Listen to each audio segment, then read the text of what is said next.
বুঝছেন? আল্লাহর হুকুম, রাসূলের সুন্নাত যখন আপনার মধ্যে ফিট করবেন তখনই দেখবেন ঘরের মধ্যে সুখ।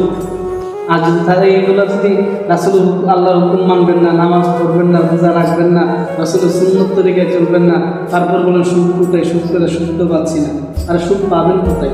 আগে ধরেন পরিপূর্ণ আল্লাহর হুকুমকে মানেন, রাসূলের সুন্নত তরিকায় চলেন, নিজের ঘরকে গুনাহমুক্ত করেন, নিজেও গুনাহমুক্ত হন, নিজের পরিবারকে গুনাহ থেকে বাঁচান, দেখবেন ঘরের মধ্যে শান্তি এমনিতেই আসবে।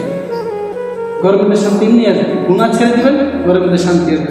গুনাহ ছেড়ে দিবেন, ঘরের মধ্যে রহমত আসবে। গুনাহ ছেড়ে দিবেন, জীবন পরিবর্তন হয়ে যাবে। গুনাহ ছেড়ে দিবেন, কি নেক আমল করতে আগ্রহ হবেন। গুনাহ ছেড়ে দিবেন, সুখ যে কোথান থেকে আসে একমাত্র আল্লাহ জানেন, আপনি বলতে হবে। এই জন্য উলামায়ে কেরামরা সবসময় আল্লাহর উপর ভরসা রাখে। এই জন্য আল্লাহ তাদেরকে সুখে রাখে। আলহামদুলিল্লাহ। চলেন।